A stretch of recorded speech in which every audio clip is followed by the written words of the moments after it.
So thanks for joining our live stream, patrons. If you're out there, if you missed it, we're going to we'll record this and drop it. I think beginning of the month. Maybe I'll try to have it on Monday or Tuesday, and we'll get started. So, what's up, fantasy fans? This is Phantology. We have the whole crew here: Steven, Jake, Josh, Ryan, and Ben. Ben is a lowercase Ben if you're watching on YouTube, but uppercase in all of our hearts. How's it going, everyone? Excited for this month's recap? Lots to talk about this month, so yes. I am moderately excited for it. All right, we'll see if we can have Ryan's excitement by the time this is over. I'm excited for my chance. Oh wait, are we still entering ourselves in these poll competitions? It depends how many we get that enter by themselves. So. Yeah, we're gonna try to get our community in, but if we need extras, we can get you in, Josh. I feel like my duos could go all the way, so I was excited to win some merch. But all right, Josh is gonna create a new Twitter profile just to enter the competition. Then if he ends up winning, we're gonna send it to his address. And be like, wait a second, I know where that is. Phantology burner account. Watch for that. I like how now you can tell the difference between Josh and Ben because Ben is wearing glasses. I mean, minus the fact that their names are right there. What about my beard, dude? I've been working on this thing for all of quarantine. I just cut it though, so yeah, that too. Yeah. So we are going to cover fantasy news from July, like we typically do. We have some mailbag questions if we have time from fans, and then we're covering our August Twitter poll competition, which is going to be top fantasy duos. So it doesn't have to be a romantic thing, just duos as far as who the best pairing is in fantasy. And we are live streaming, so check this out on YouTube. This is a Patreon benefit that we do, so every month these are going to be live streamed. If you like Phantology, check us out at Phantology Books at www.phantologybooks.com, and consider joining Patreon. We have several tiers with some different benefits. And we're also making a YouTube push right now, trying to get up to 100 YouTube subs so we can get that custom URL, right, Josh? Oh, yeah, that's what I'm excited for. What will our custom URL be? Probably like youtube.com/something YouTube related Phantology. Okay. Yeah. I feel like we could make it a bit more exciting than that, right? I think that they automatically do your channel name for you. Oh, they do? So just that could be like a cool poll competition winner is getting to do make your own URL for Phantology YouTube. That would be fun. we could do it now before we even have the subscribers, and then before we know if it even works. That one. Let's start. So let's talk some July fantasy news, guys. So I'm going to start off with the hot button topic that everyone's kind of seen in the community. I think you know what I'm gonna get into here. So this is we're talking some Pat Rothfuss, right?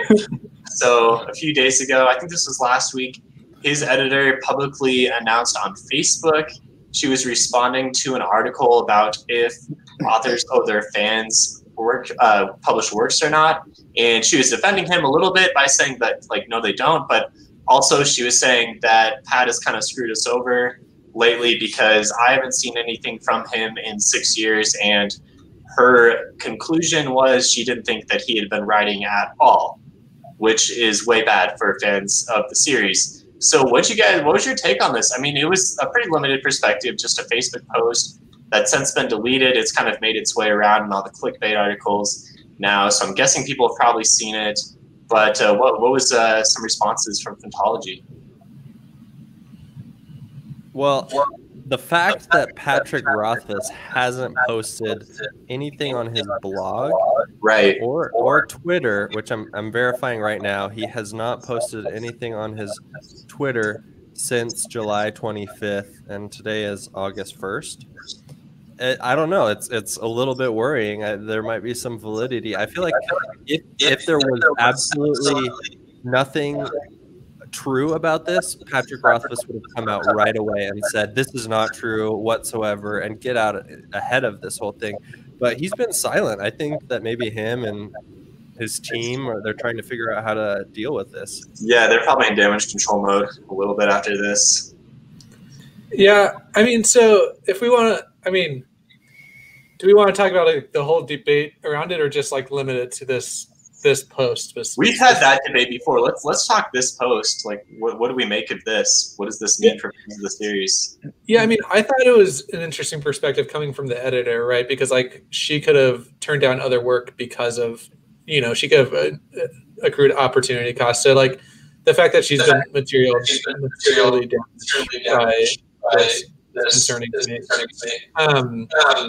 I don't think that it was like professional courtesy to do it, though. I mean, couldn't you handle it directly with Pat or something? It seems kind of underhanded to post it on Facebook. Yeah, that seems really weird, right? Like Facebook of all places. But who knows? Maybe she has. Maybe she sent him emails and he just stopped responding. I mean, I don't think she would have resorted to this if she hadn't have tried this. And so this is interesting too, because it's not just the editor, but she is the editor and the president and co-publisher and editor-in-chief of DAW Books. So it's not just like one editor in a company. This is a smaller publishing group, and she's the president. So she like does it all. Like, so is it the case that like that this series is like the only series that has put them on the map? I mean, obviously they're no tour.com, but I've never heard of them in regards to anything besides yeah. I don't know exactly, how the series or how the publishing house is functioning, but obviously, yeah, I would say that this is going to be their biggest cash cow here. Yeah. Okay. So my take is, getting a little bit broader, is that of course, like you can't, artists are going to be artists. Like it's hard to rush, and I get that, and that's like, I don't want to get into that. But at the same time, like if I were just to go MIA from my job for like 6 years and then like ghost my coworkers on the project that I was working on, and like, so I'm not an artist, right? Like, so I understand that it's different, and like I understand that he's been dealing with mental health issues, and I understand all that, and like, so we don't really need to go into all that.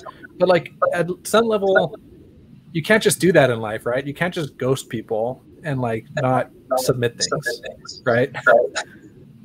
Yeah, you think there'd be some level of accountability required. It's hard to say what it is when you're talking art, but still something. I mean, we don't know that he's ghosting her. If I could guess, I would think that she's probably tried every professional avenue she has to encourage him to make progress on his work, and maybe now this was maybe kind of an appeal to the fans to try and push him along. I don't know. That was just be my very limited opinion. Do the fans need that push, though? I mean, I feel like the fans have been harassing him for years. It's not like, let's try getting all these people annoyed at them about it. I mean, he's so annoyed with it already that we found out he was doing some live stream, and like one of the rules of the live stream was don't bring up Doors of Stone. Right, so that's the rule. So well, like part of that is the lack of transparency on his part. No, right. I'm just saying, like, I don't see how appealing to the fans at this point would really make a dent in anything. So here's the thing. I agree that there's some fans there. I ran a poll before this was a fan, and there was 200 and some responses, and 60% of people said that artists don't owe fans books. Yeah, but that's not a direct correlation to this situation. Like with, well, I mean, everybody was thinking about either Pat or JR when they're in this. Yeah. But there's a difference in those two. Martin has been pretty open with like his process, right? And he hasn't. I don't feel like he's deceived people. Like people are frustrated, but he hasn't been like deceptive or anything like that. And I don't know if Rothfuss has either. But I have started getting his videos, like his YouTube videos, recommended more and more to me. And like he talks about writing, like he talks like he is currently writing a book. Right. I'm sure he is. I'm sure he's writing. Whether like you can be writing in it, not going to the editor. That's kind of the question, right? Like, why has she not seen anything in 6 years? It seems strange that it wouldn't be a partnership. Like he writes something and he sends it to his editor, and there's some collaboration back and forth. That's what an editor's for, right? Like that's how you make progress in your work. Yeah, but if you're writing and you don't think it's good enough to send to the editor, and we know he's a perfectionist, then I don't know. He's not going to send it to the editor. The editor needs to be part of your process. I mean, that's the partnership you have with them. Well, the part of the process is editing the literature you submit, and if he's not submitting anything because he feels like he's stuck or not like progressing, then I feel like she has some information that we don't have, because she also said that she doesn't, quote, know if he wants to write anymore. So like, to me, that's like, there's something that she knows that we don't. It seems like this was maybe an emotional decision on her part with the Facebook post. It's been taken down since. And while she was like fairly cordial about it, like she did say a few times, you know, hey, if Pat sends me something, I'll be overjoyed. I love being his editor. I love his works. It's been taken down since, which makes you think that like maybe she doesn't exactly stand behind everything she was saying. There was or if there's legal responsibilities out there, you know, like it could be something like that. Maybe there's been some communication behind the scenes that they've agreed to take this down and work something out. So we don't know, right? We're operating on really limited information. I just imagine if he was Robert Downey. That would be awkward. Yeah, that would be some drama. All right. Well, none of us have pretend to be the end all be all on this, right? We all have our opinions, and we're all fans of the series, but our opinion isn't gospel on this. So yeah, my opinion is I don't think it's a big deal. Like it doesn't change the fact where like the progress of the book.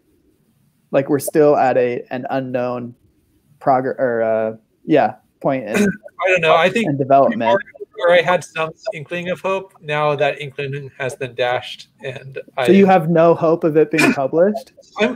She doesn't though. Like his own editor doesn't think it's ever going to be published. So it's worrisome. It's for sure worrisome. I mean, we're coming up on 10 years now. That isn't what I got from the article.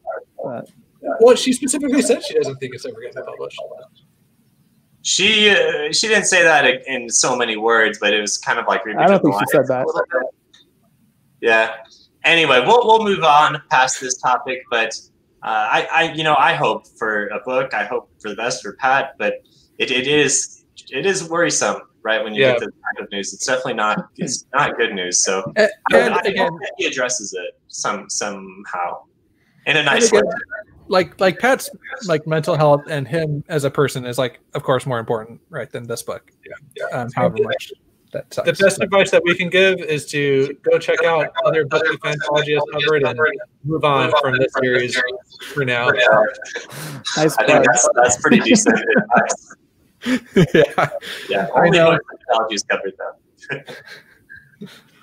Okay, next piece of news. Let's talk some TV shows. So there's been a lot of fantasy shows this month on Netflix. To name a few, there was Cursed and Warrior Nun, and Umbrella Academy just came out actually at the end of the month, a few days ago. I'm like halfway through that right now. When did Dark come out? Dark came out in June, and you guys did. What else was there, Josh? The Order.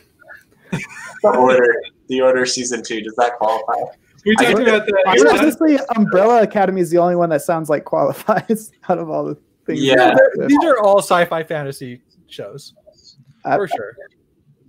They are shows of the right genre, but I think Jake's saying they don't sound quality enough for us to talk about. Well, okay. Well, let's go through all the Warrior Nun fans out there. It's like when you're scraping the last bit of ice cream off the bottom of the thing. That's what we're doing right now with some of these shows, just desperately trying to get that last bite of ice cream. Yeah, desperate for some content. I think we've all watched at least one of these shows. Well, I actually had high hopes for Cursed. I was a fan of the first season of 13 Reasons Why, and that's the same actress, and so I was like, could be good. And then I've made through like the first 2 episodes. It was hot garbage. Just everything about it was just so low budget and cheap. The ending of the first this isn't really spoilers, but the end scene of the first episode, she was like slaughtering wolves and blood was splattering up on the camera. Very, very, it's not like cool. It was like some high school senior was doing this for their senior project or something, and it was just like so cheap, and that's how the episode ended. So if that doesn't sound high quality to you, then maybe pass on this series. Yeah, we're okay first. So, they're trying to make it like a comic book because it's based on a comic book by Frank Miller. So, like some of the scene transitions are trying to harken back to like a comic book style. But like, unless you're a really big fan of like Frank Miller or comic books in general, you probably wouldn't even know that. So if you're just coming on to the series with no knowledge, you'd be like, what the heck is going on? The interesting thing about this is I think it's getting like huge numbers on Netflix. People love it. I haven't seen it at all. Like, I have no idea what it's about. I've only heard all the negative takes in the Discord on it, so I haven't even given it a chance. Well, I mean, Steven, I think everything's getting high numbers during quarantine. That's fair, but I think it's leading Netflix right now. It's in that top 10. That's what clickbait tells me. So was Tiger King, man. I wonder how that top 10 list actually works. Tiger King was some good content. You know, crazy enough, you'd think that would fit into a fantasy podcast, but it's all real, guys. that just kicked off 2020. It was like prophetic in ways that nobody thought possible. So I remember somebody posted recently, and they said, "I missed the Tiger King part of coronavirus." Oh man! All right, so we're a no on Curse, we're a yes on Tiger King.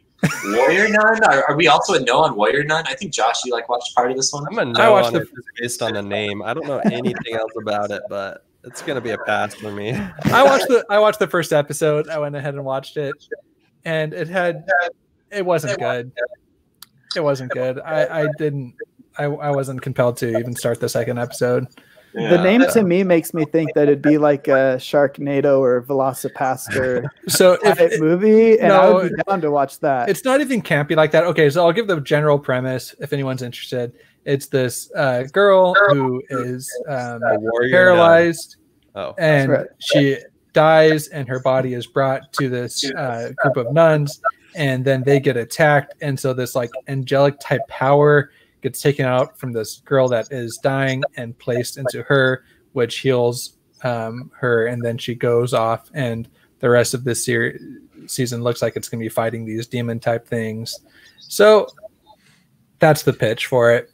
So I will say, one more movie on Netflix that came out that we haven't talked about yet is The Old Guard.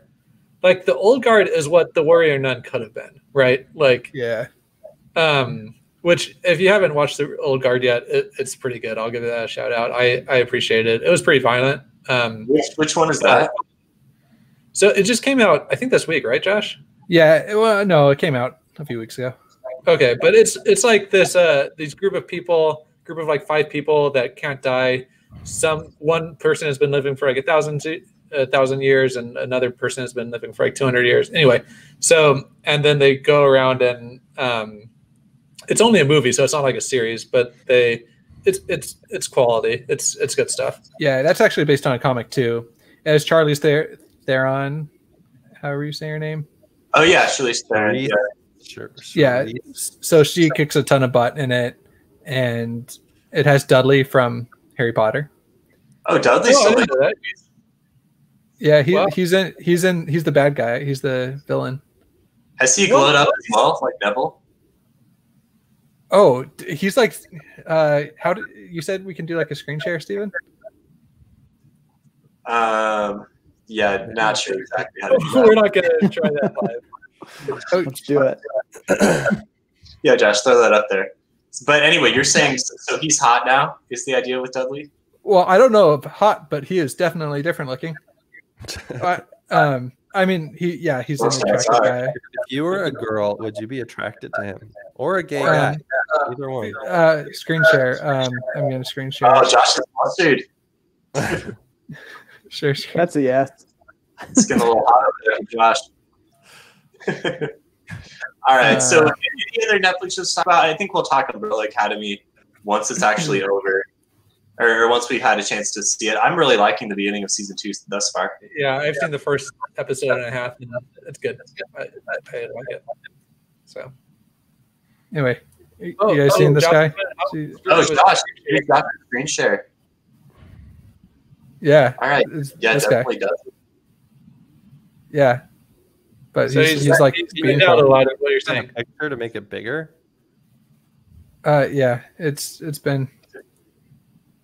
I don't know what website I'm going to. It might be lagging a little bit, but yeah, I'll give him like a 7 or 8 out of 10. He's looking good these days. Yeah.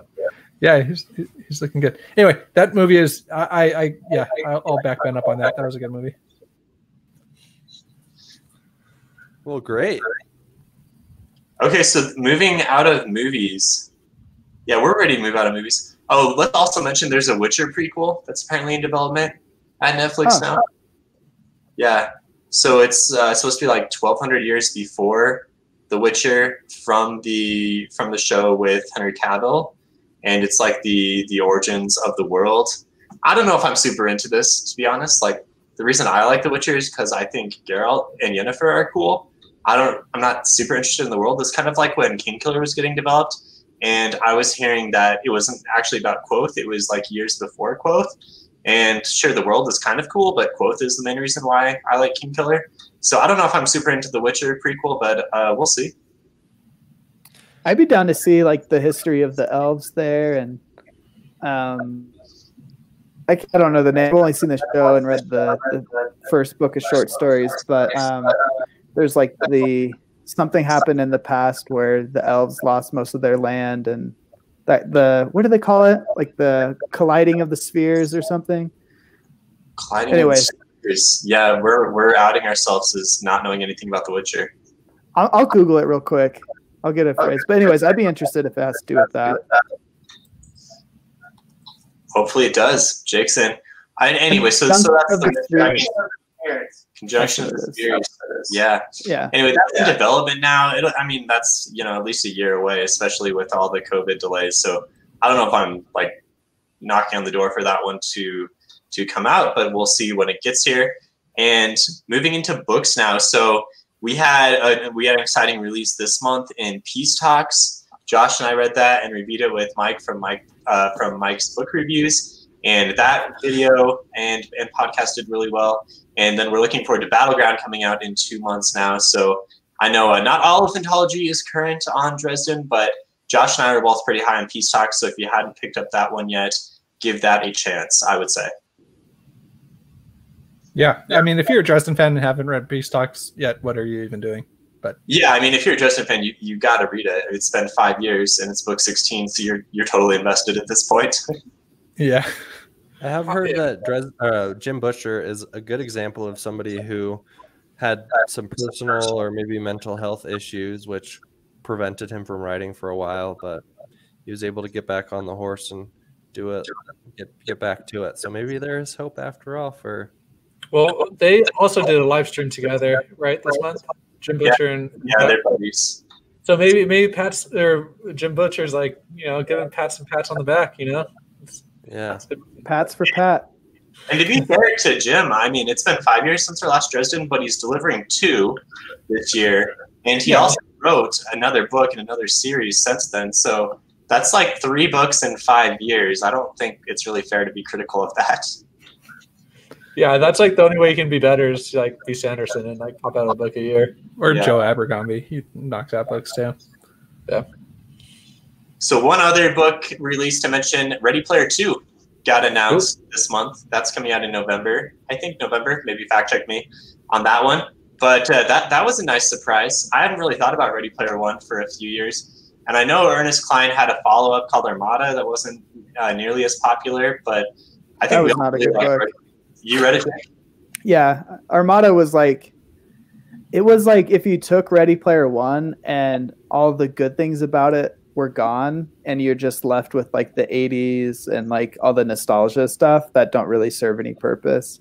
Like the plot was super predictable and really preachy. You're saying that the plot of the Ready Player 1 wasn't predictable? I mean, I'm saying Armada was like 10 times more predictable than Ready Player 1. Fair. I liked Ready Player 1 a lot. Yeah, I did too. I'm just saying it was a very predictable plot. Like, was Armada a sequel? A direct sequel? No. Just a follow-up book, I think is what Stephen meant by that. Yeah. Okay. But I assume Ready Player 2, I mean, that's obviously going to be a sequel. So it's been some time since I've read Ready Player 1. Might have to do a reread before that one comes out. Yeah, it'll be fun to cover it too. I read that book like I think a year or 2 ago. It was pretty good. Yeah, we should cover that one. Okay, then final piece of news. You guys talked about Sanderson. Anthology cannot go too long without talking about the machine that is Brandon Sanderson. So this month in the Sanderverse, There was the big Stormlight Archive Way of Kings leather-bound Kickstarter. It's currently running. It is in the top 20 of all-time Kickstarters right now at just short of 6 million. Maybe it's past 6 million. I'm not sure. It's right around there. This is for the leather-bound edition of his first book in the Stormlight Archive. And that, I mean, that alone is some pretty big news. Shows you how passionate fans are if they're willing to put some serious money into a nice premium edition of the book. He's been live streaming every week, and we have Rhythm of War chapters that are coming out. Tor is releasing them on their website every Tuesday. I think we're getting 2 chapters a week. And so far, we've had the prologue in chapters 1, 2, and 3. So I couldn't be more pumped about Rhythm of War, and also pumped about how the Way of Kings Leatherbound is looking. And with that Way of Kings Leatherbound, we got Way of Kings Prime, which is basically like an alternate universe for Stormlight, where it was like the way Sanderson described it was he wrote that book when he thought he wasn't ever going to be published, and he just like wrote the book that he wanted to write. And then when he was more successful and was able to approach the story a little bit differently, he had Kaladin make different choices and kind of go a different route. So he's to look at like it was kind of an alternative, like Spider-Verse type situation. Yeah, there's different characters and people are doing different things. What, Ryan? Isn't Kaladin a knight in Way of Kings Prime? So he has like a totally different backstory. He's already like he's like noble. Yeah. It's probably a light eyes. I really hope they release an audiobook for that one so I can give it a listen. I don't know if I can sit down and read. Yeah, it's like 1,000 pages. I mean, it's a full-on Stormlight Archive level book here. We did get to 7 million, right, for that audiobook? Yeah, that's the stretch goal. So if it can get to 7 million, if it can raise another $1 million in the next week, we'll get there. Based on how it's trending, it's probably not going to get there, but that would be pretty awesome. That's crazy. Do I need to get these books to kind of help push it up there? I think I might need to buy the books, buy the leatherbounds. I think you do. Maybe we can help it along sometime. All right, I'll do a stretch goal at 7 million. I'll release some nudes of myself if it gets Dude, you don't want to turn people off. Access to Josh's OnlyFans at 7 million. We need to make this video a fundraiser now on YouTube. 7 million will release nudes. All right, we're live streaming. We're not going to stop streaming until Sanderson gets to 7 million. So buckle up. So I have one more thing that I thought of, not really Sanderson related, but we did get some news about a new Halo video game, which I guess is fantasy related. So I'm pretty excited about that. Ryan and I watched live footage together recently. Halo Infinite. It looks pretty good. I heard they're gonna make it kind of like a open world Halo ring. And it's like game as a service, or however you say that. So like they expect to release expansions to it every few years instead of like coming out with sequels. They're hoping that Halo Infinite will be like this game that lasts a while, hence the Infinite name. So it's kind of like a Skyrim / Breath of the Wild's take on Halo? Kinda. It's an interesting strategy because I feel like the reason why you release new games every few years is because the hardware improves so much and new gaming engines are released all the time. But it's interesting that they're timing this right at right as the next Xbox, like next generation's coming out, right? So they'll be able to write it out. Xbox One, how long has that lasted for? What, like 10 years? 10 years. So wow. It's crazy. Neither Xbox or PlayStation have released the prices for their next gen consoles, and I don't know if they're in like this game of chicken where they're both like getting closer and closer, and they're waiting for the other company to release their price so that they can try and undercut them, and finally it's just gonna get to the week before they're like, all right, $500. I don't know. You're just like gotta show up with your credit card that you like, I don't know, just take my money. Yeah. I got like a $6,000 limit on this thing though. So. Yeah. I did have one thing I wanted to talk about, Rhythm of War. Last time with Oathbringer, they they did the same thing where they released like a chapter a week kind of thing. Yeah. I feel like it started earlier for Rhythm of War. It has started earlier for Rhythm of War than it started for Oathbringer. Like we got like a third of Oathbringer, not even a third, like part 1 of Oathbringer was out by the time Oathbringer itself released. I feel like if this continues until November, we're going to get like half the book out. Let's see. So we would have 4 weeks, 8 weeks through September, 12 weeks through October. So there's like, we're at 14 weeks. Never do math on a live stream. I probably messed it up.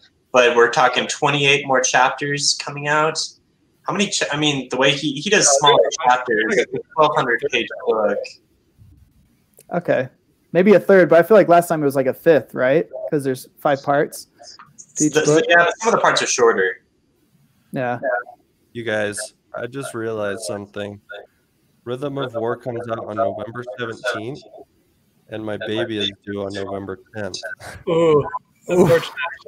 Actually, you know what? It's not unfortunate. If you do the audiobook, prime time listening at late at night, man. When when you're just holding them. You know what? Just use the book to soothe your baby to sleep. Yeah, Michael Kramer. Michael Kramer does have a good soothing voice. Yeah. I'm looking forward to the times when I can read fantasy to my kids. Well, you can start it off right away. That's like a guarantee that he'll love fantasy for the rest of his life.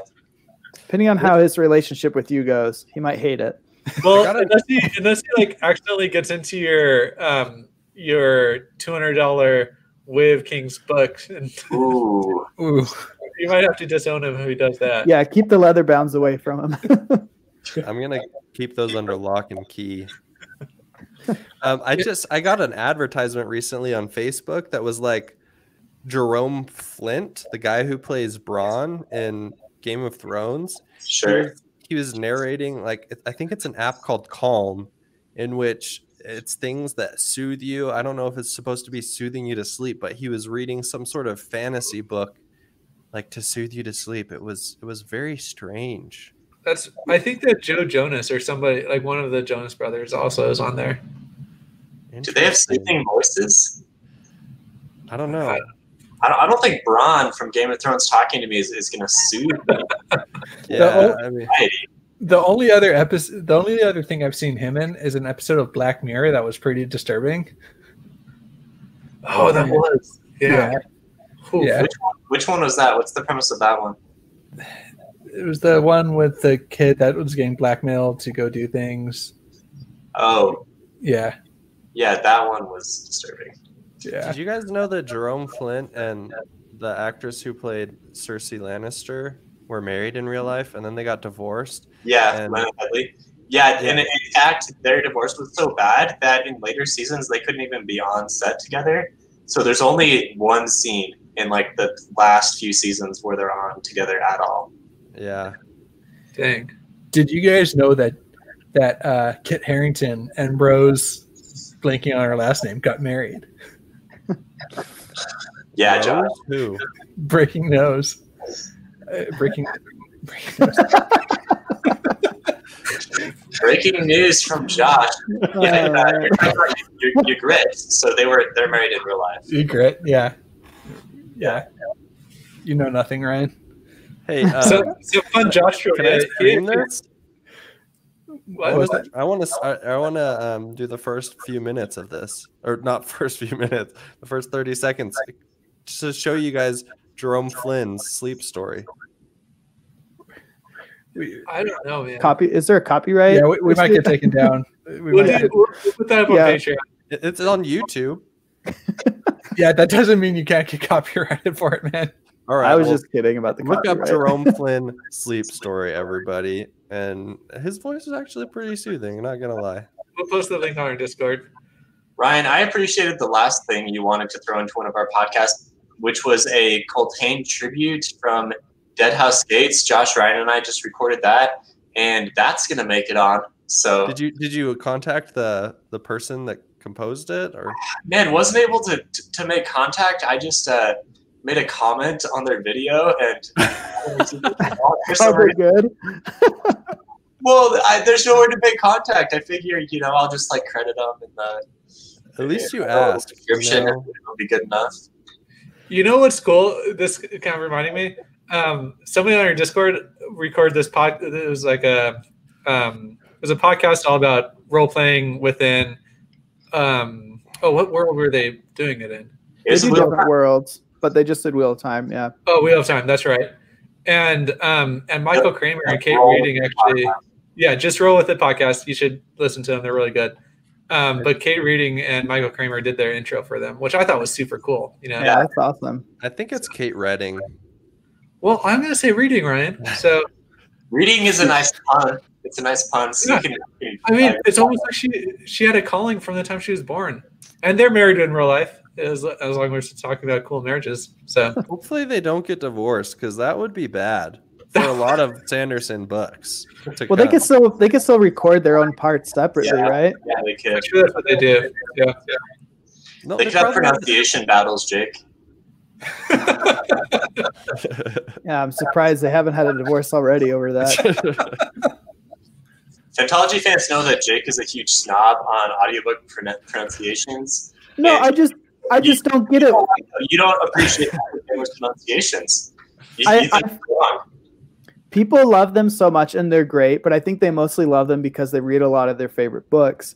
Yeah. But when you look at like their technical abilities, the books come with a glossary in the back that has pronunciation guides. And not only do most named characters of any other book series. Hey, not only do they not consult the glossary, they don't stay consistent to their own pronunciations between the two of them and with themselves.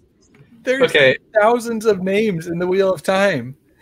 Yeah, but I'm talking about like main things like Gildon, pronounced Giladon, like throughout half the series. You're saying that's the main thing. I have no idea what that is. Yeah, Ben, we understand you have no idea what the Wheel of Time is. Okay. It's the series that Elaine is in, Ben. Jake, you also couldn't get through Dresden Files because what's his name? James Marsters narrates that, and you didn't like him. I didn't like I didn't like all his like humming and hawing. Like he's always like when he narrates Dresden.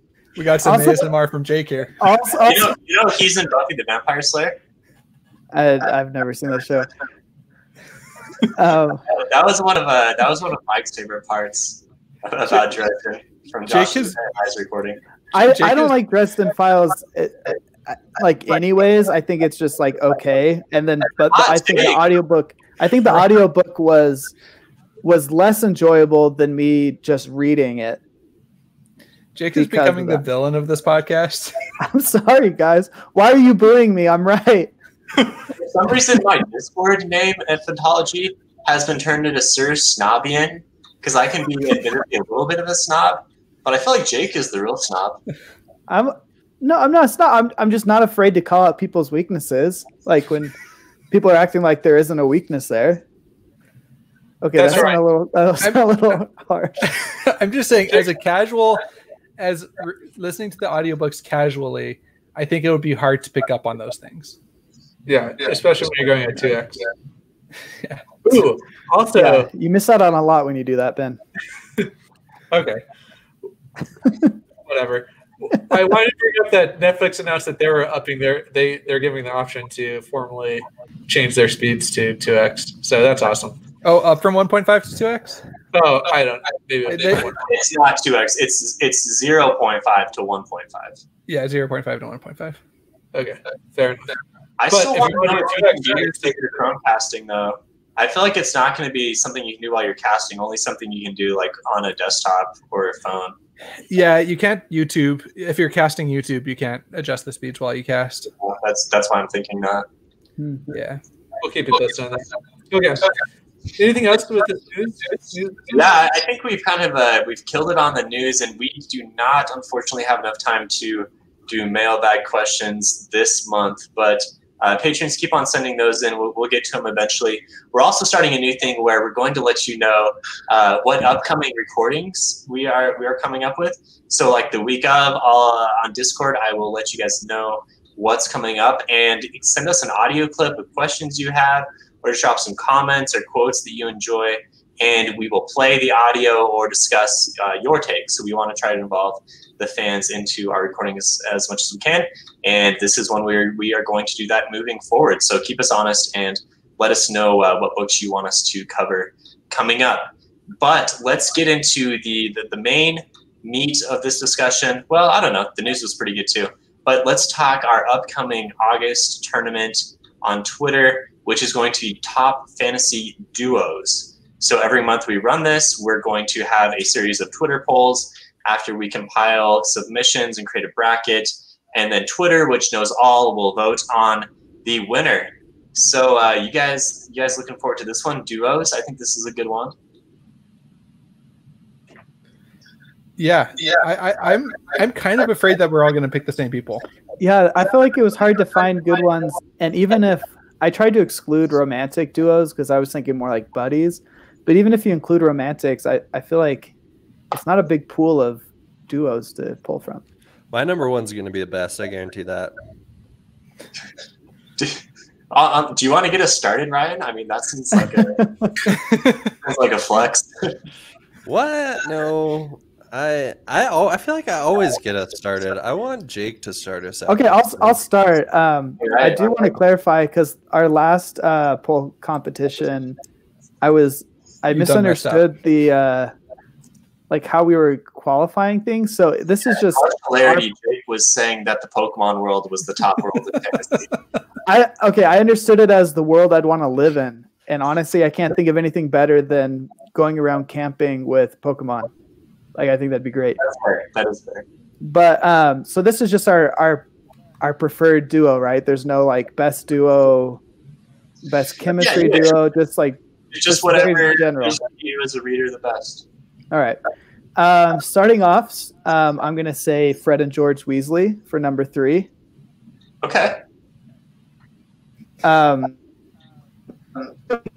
duos go, they're like pretty memorable. It's always them together. They have great chemistry together, and pretty much anytime you're reading that's about something they did in the Harry Potter series, it's a fun time. You're always like excited to see scenes that involve Fred and George Weasley. They get up to some great hijinks. They got great plans that they are able to execute together as a duo. Number 3. Their Goblet of Fire plot did not pan out as expected. But it panned out good enough for the book. Like, it made it enjoyable, right? Follow-up question. Best twin combination, Fred and George Weasley or Ben and Josh from Phantology? Yeah, that's a hard one. Ben and Josh have the psychic component. You guys finish each other's sentences right now. Do it. Okay, they lose. We did the same exact thing, Ryan, so suck it. It's true. Hey, Josh, Ryan is... Ryan is. It's going to be Fred and George. All right, Jake, let's hear that. All right. Number 2, I feel like this is going to be on most people's lists unless you're actively trying to find someone like a duo, not to be cliche, but we're going Frodo and Sam. Yeah, Frodo and Sam. Yeah. They're like the OG fantasy duo. They're great. While Fred and George Weasley are pretty much the same people, you know what I mean? You wouldn't really be able to distinguish them. Twinism. Well, the way their characters are written, you know what I mean? They're always doing things together as a team. They have like the same like goals and everything. Frodo and Sam are kind of the opposite, where they are more of a team that complements each other with their strengths and weaknesses. You got the loyal companion, and then Frodo just doing what he can to continue with this burden of the ring. I think they make for a good duo.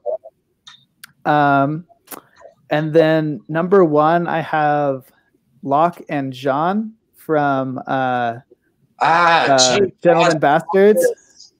I know. That's what I'm saying. It's a small pool. And the reason I put these above Frodo and Sam is because while they're newer, they don't have the clout that Frodo and Sam have, obviously. But I feel like they kind of have the same thing where they're a duo that complement each other. They kind of provide for each other things that they wouldn't have without the duo. And I think their chemistry is a lot more fun to read on the page than the other duos I've mentioned. So solid top 3.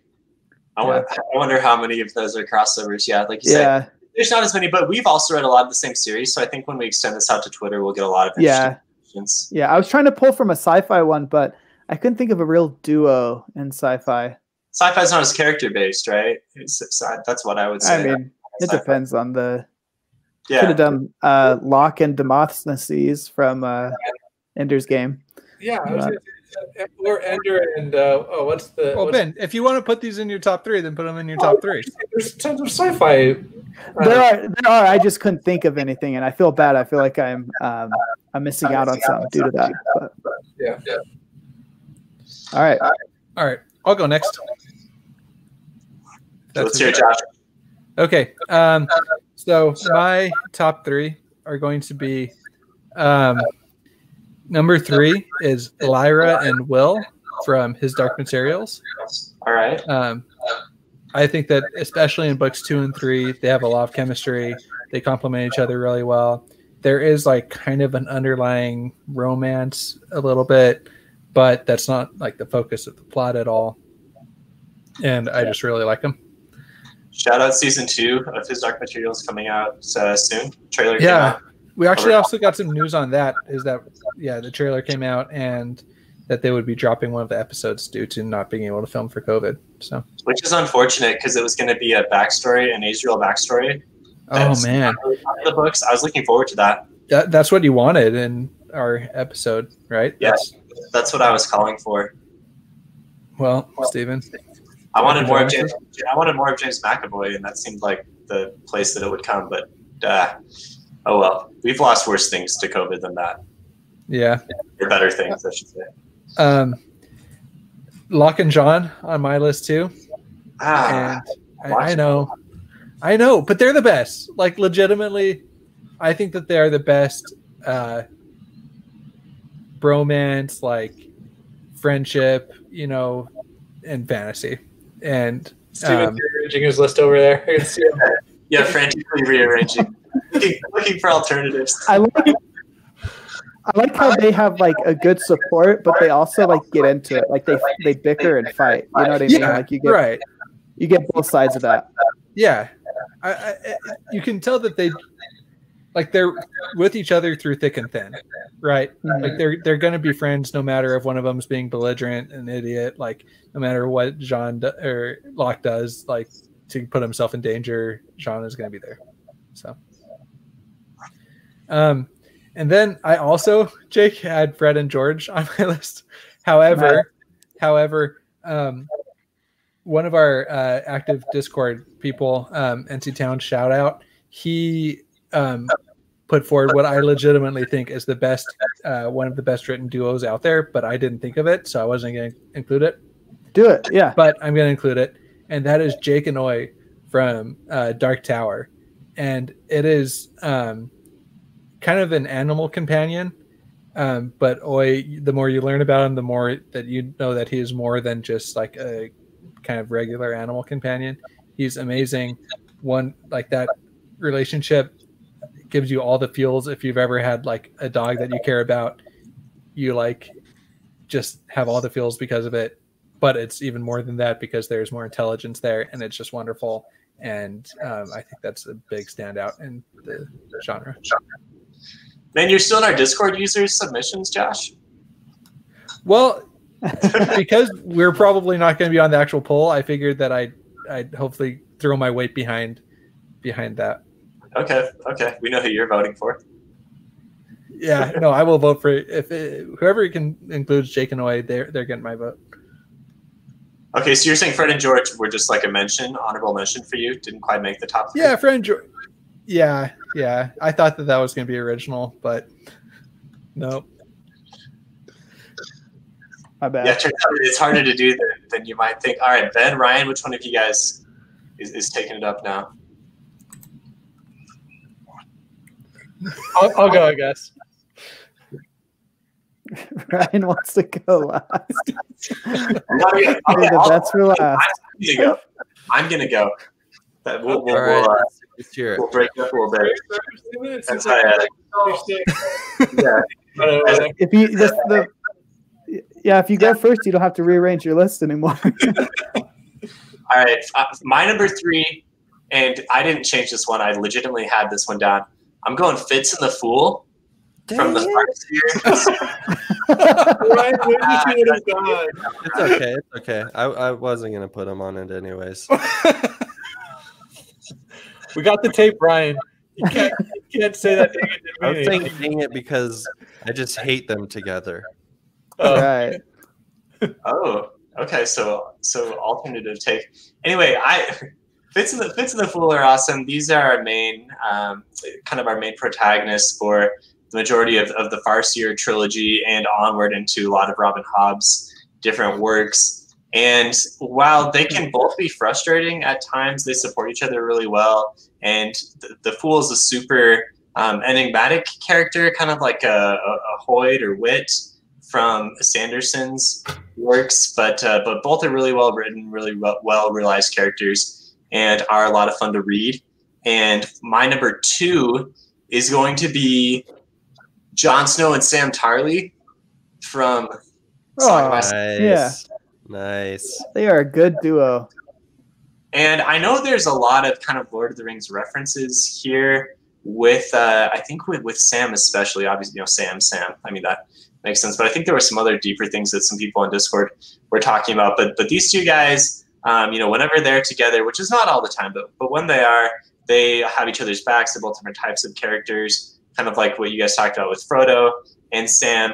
And Sam is a fun character as you see him grow and become, I guess, a little more courageous and grow as a character throughout. I mean, same with Jon, right? The series kind of covers the majority of their lives, or does it? Because it's Game of Thrones, so you never really know what's going to happen with characters. Nice, so not spoiler, Steven. Yeah, that's why I said or does it. So you don't. It's a good save. Yeah. And then my number 1 duo, I'm going to some of my favorite characters in fantasy. I'm going to Stormlight Archive, and it's going to be Kaladin and Syl. No! So, yeah, Ben has been sniped. Dang it!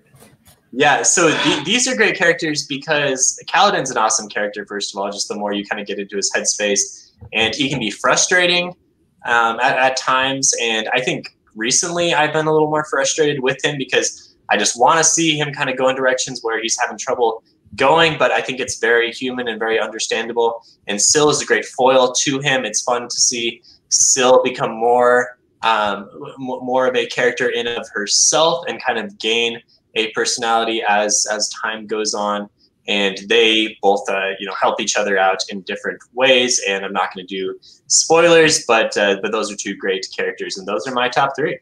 Steven, I'm a little surprised that you didn't put in Quoth and Denna. Yeah, maybe like recent news has kind of soured me a little bit, but also they're like not a great duo, right? I mean, they're fun to read about maybe, but they're also super frustrating, and I feel like maybe it's not going in a great direction for them. So I don't know if I can say they're my top duo. But if we're saying top romances, I mean, they're one of my top romances to read about. I just feel like their relationship is very, I don't know, dynamic, different. I don't know. But they're not in my top 3 either. So. Your top 3, Ryan? No, we're not. I want to hear Ben's first. Okay. Right. Steven, my number 3 is partially payback for you sniping my top spot. Okay. And it is going to be Wax and Wayne. Oh my gosh! Listen, no. Okay, first of all, one character. I gotta defend my choice before you. Super boring. The other character is Mr. Obnoxious, super cheesy. Yeah, this is the perfect duo. First of all, they're the perfect duo because of Wayne's origin story. And how Wax was able to pull him out of the pit of despair after he accidentally killed. I think it was Okay, spoilers. Okay, sorry. Jeez, that's a big reveal. Then go straight to spoilers. Okay, hold on. That's like second book. No, it's not second book. It's the first book, and it's also not important. Plot elements of the book. Yeah. You guys are once again. You guys are thinking Ben is spoiling a different thing, but he's not. I still don't think, after my recent reread of Mistborn, I still think his attempts to spoil Mistborn were probably not the best thing. Listen, this is Wayne. Wayne's backstory is helped tremendously by Wax, and they support each other. They give each other a fun dynamic, and I think that they're a fun duo to read about. Okay. Also, disagree, but we can shout out perhaps the greatest duo of all time, not fantasy related, which is Sean and Gus from Psych. So I got to put that out there. You put Sean and Gus on your list? No, they're not fantasy. I'm just saying. Wait, does that mean we could throw in like Chuck and Sarah? I suppose. Okay, so Wax and Wayne for my number 3 spot. Number 2 spot, Egwene and Avienda. Did I pronounce that right, Jake? Close enough. Okay, who are near sisters and not to be friends. So the fact that they have this like near sister relationship is just awesome to me. They travel throughout the world and the series in large part together. They're so different, like they're incredibly different, but they find a way to make this fantastic friendship. So I enjoy that. Okay, and for my top fantasy spot, I'm going to go Darrow and Severo from Red Rising. Oh, considered. I considered the sure. Yeah, I mean, awesome. Both of these characters are. It's a good sci-fi one. Yeah, there you go. I just it's so cool how Severo has complete fealty to Darrow and loyalty, and yet is his own character with his own motivations, his own backstory, and not to spoil anything because apparently I'm making a name for myself for that. But like the third book, Severo really shows that he's learned a lot of lessons that Darrow's taught him and kind of made them part of himself, and is able to be kind of save the day by implementing all of those lessons that he's learned from Darrow. So anyway, super fun fantasy duo there. Hey, Jake, I'm concerned to ask this question because I feel like I might out myself as a Wheel of Time noob. But aren't Elaine and Avienda near sisters? Like, I don't think Egwene and Avienda are near sisters, are they? It's for sure Elaine and Avienda. Oh, is it Elaine and Avienda? Yeah. I don't want to say spoilers, but like, there's that whole. I don't remember. Yeah. I don't remember the terminology. If like near sister is when you're just friends with, like you're like friends, and then something else happens when you do something else. I could remember the terminology, but when something else happens, this is all spoiler. I don't know. Right. I've been thinking about it, but I didn't want to say anything because it's all spoilers. So wait, who? But Elaine and Avienda are the friends? I thought it was Egwene. I don't know. Never mind. Egwene and Avienda do develop a good friendship, but then no. Near sisters are just when you're really close friends with somebody. So it's definitely Egwene. No, it's like a formal bond, though. Okay, but I'm just going for fine. They're the friendship that the two of them have. All right, man. We're a bunch of noobs. We're a bunch of noobs. Yeah, this is embarrassing that we put out Wheel of Time podcast with this mistake, but Ben is showing why he's no longer part of the Wheel of Time podcast. I guess my main. I'm just interested why he didn't go for Elaine and Avienda, because we know he's Elaine. Okay. No, so near sisters are close friends. You can do something to become first sisters. Okay. One of the highlights of the series for me was Egwene and Avienda and the friendship that they had. I think that's fair. That's fair. That's fair. That's fair. Like book. Okay, not gonna say. It's definitely later on in the series. That's kind of that friendship kept me going through the slog. Okay. That's fair. I guess I just wanted to make sure we had our terminologies correct. And I like the Darrow Severo one as well. I think we just skipped over that, but that's a solid submission. Yeah. We may have to come back to this after the recording is done to try to figure out some details on that. to know what should be edited out for spoilers. But I think it was fine. I think we kept that fairly spoiler free. Okay, now I guess Ryan's been waiting for the grand finale. He wants to cap us off. So we're expecting big things from his top 3. So now's the time. Very confident on his turn over there. For my third pick, let me just set things up. Imagine this: a princess falls in love with a sentient lizard. But their plans to be married are always thwarted by a scary Italian plumber. Yes, my number 3 pick is Peach and Bowser. I just love their love story, and it's frustrating every game that Mario somehow clutches Peach out of Bowser's talent. Mario is the villain, isn't he? Yeah, Jake, Ryan just topped your Pokemon pick, man. Yeah, he did for sure. And now, the lead into that. That was a blue shell for sure right before the finish line. Well-crafted words. Blue shell before the finish line. Is a story of love that literally surpasses all cultural norms and infidelity, and that is the love between Jamie and Cersei Lannister. Yeah. Despite all of Cersei's infidelity and scary sociopathic tendencies, Jamie and Cersei find true love with one another. And I hope that continues throughout the next books because they're my number 2 picks. Or do they? Or do they? With Game of Thrones, we always have to say, or do they? Or do they? Or do they? And my number 1 pick is also from Lord of the Rings. And that is the love that Gollum has for the One Ring to rule them all. Despite there's a theme all odds, the ring trying to get rid of Gollum, he always comes back. And ultimately, they are together to their deaths. Ryan just secured his spot as the funniest one amongst us. So Ryan, your things go. First is Stockholm syndrome. Second is incest, and third is just corruption. I don't know, some attraction to an inanimate object. Addiction. I don't know. Yes.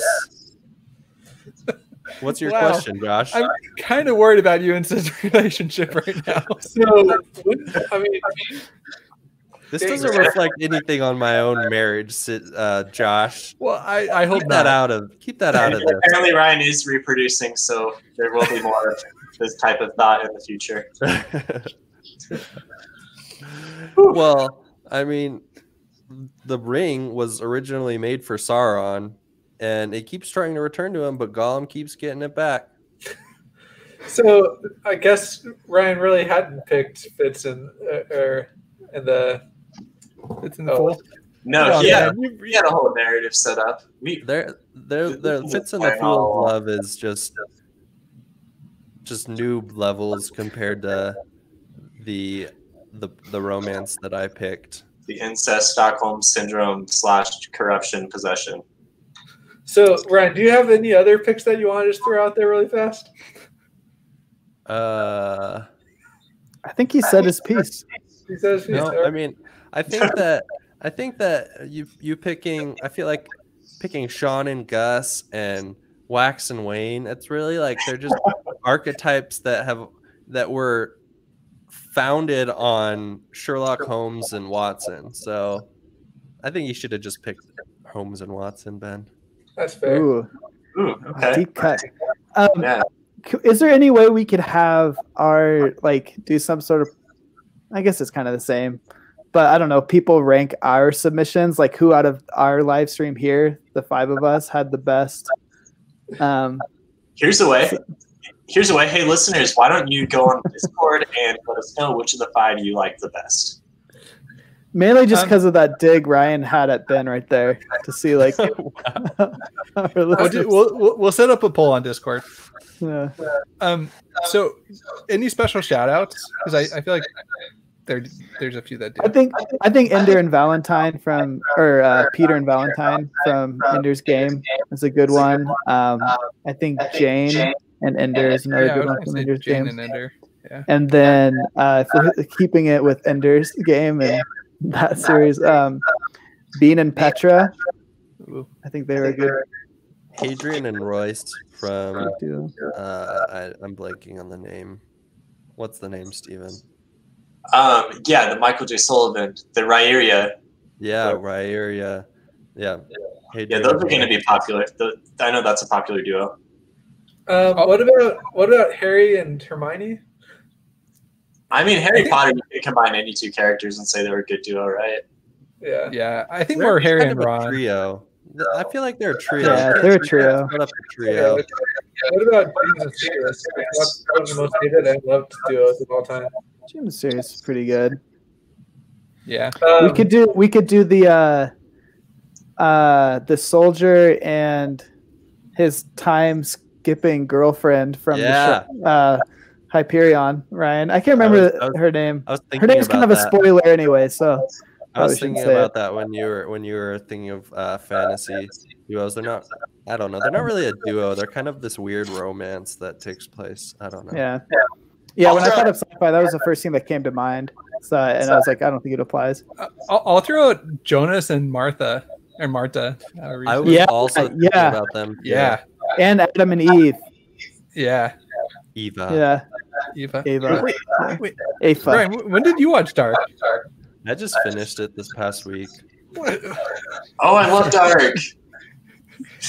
You know, our first like Fantology 5 live stream, we were having a hard time getting our schedules put together, and Steven said to us, look, if all of us do it on this date, I promise I will watch Dark. That was 2 months ago. I didn't attach a date to it. I'll watch it eventually. I seriously will watch it eventually, but I don't know. It's a really good show. Steven, you should not be scraping the bottom of the bucket with like these crappy Netflix shows until you've watched Dark. Like it is legitimately the only thing that's holding me back is it's in German and I'd have to do subtitles, which means I have to. You can do English audio. Yeah, just English audio. I mean, I guess if I'm not like watching the screen all the time, the dubbing might be fine anyway. I did English audio and it was weird. I did it for Sydney. The dub is better, but you get used to it. I watched it both ways, and I do prefer subtitles, but you get used to the dub. Yeah. Let me throw out a few more honorable mentions. I will watch Dark eventually, I promise, but I can be full of crap sometimes anyway. Pull a Rothfuss on us and never watch it. Full circle.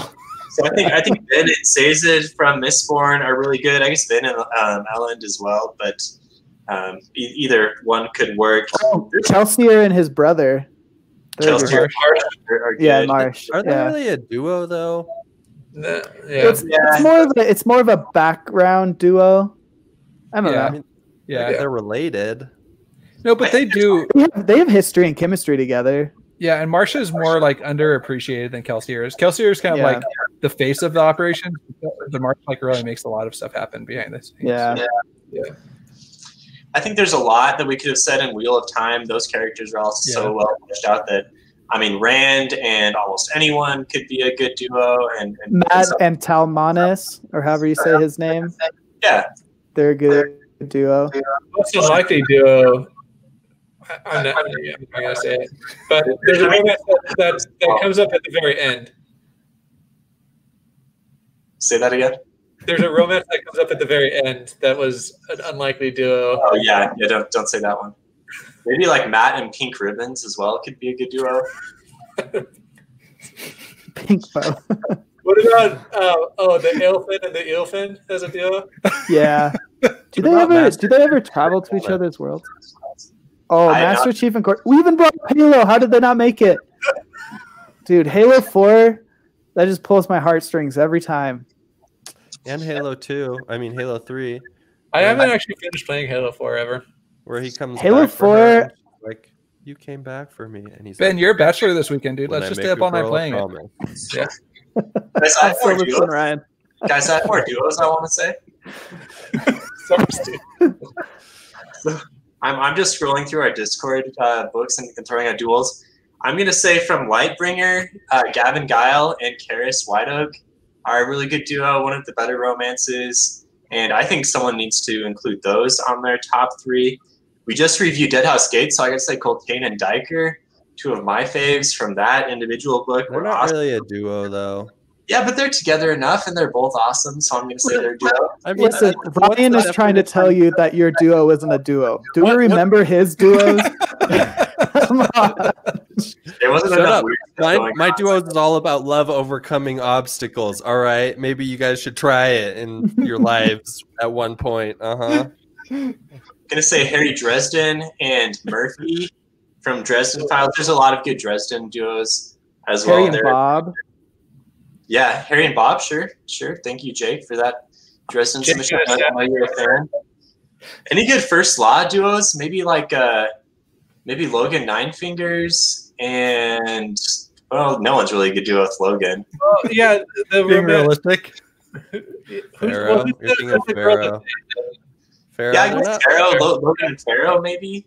Yeah, not really a good duo. Yeah, no one's really a good combination with another character in First Law. I mean, they're all good characters, but none of them really get along. That's what makes them good characters.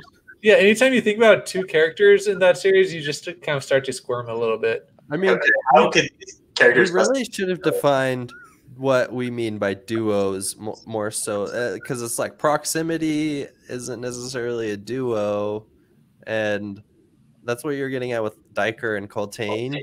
They're together, and I mean, just because brothers doesn't make them a duo. Ryan, just chill, man. Just chill.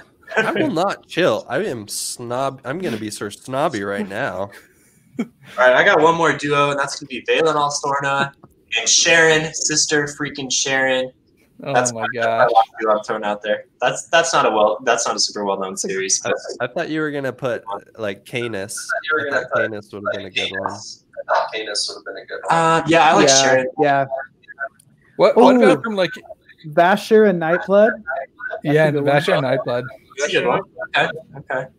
Yeah, there's a lot more from Cosmere that we could have came up with. Yeah. Or what's the King and Warbreaker? The King and the Ciri. Yeah, and the Ciri. God King and Ciri. Naive King and activated Ciri. My bad. Ciri activated. That was a pretty fun combo, though. What about Lycanius? We're They're kind of a trio. And yeah, we're and what's his face? And Davian. Yeah. Davian. They're for sure a duo in the first book. Oh, Caden and Nethgola. Caden and Nethgola, right? Oh my gosh. That's a good combo. Yeah, I haven't read the third one still. I mean, that's Come on, man. There in Land, I think. What about Caden and previous Caden? That's a spoiler. Big spoil. I just said Caden and Caden. Okay, whatever. You said previous. You said 2 different names for the same. You pronounced the same dude's name 2 different ways. All right. I think Phantology is scraping the bottom of the barrel at this point. Yeah. Whatever. We're and Davian are a good duo. Yeah, they're okay. I don't For our know. clip, you should come see the Phantology 5 scrape the bottom of the barrel. Yeah, do we have access to like a movie trailer announcer voice? Oh, yeah. Well, Ryan I can obviously be just showed you. I can be it. When 5 adult men talk about fantasy for an hour and a half. Have you guys seen Interdimensional Cable Rick and Morty episode? No. Oh, dang. What about Rick and Morty? A good Rick duo. and Morty. Great Rick and duo. Morty. Good duo. Great duo. All right, that's it for Phantology. This far, we'll see how much of this gets cut, but it's staying in the YouTube video. So thanks for tuning into our live stream. Thanks patrons for supporting. Check out Phantology at Phantology Books. Join our Discord and chat with us. Please sub on YouTube so we can get to 100 soon. And also we also have some merch available if you're into that. So lots of opportunities to be a part of the community and support the ever-growing nerd presence in the world. We're looking forward to the latter half of 2020 with a lot of new releases, and we're going to get those to you guys as soon as possible. So, Jake, Josh, Ryan, and Ben, thanks for being on. Fun to have the full crew on.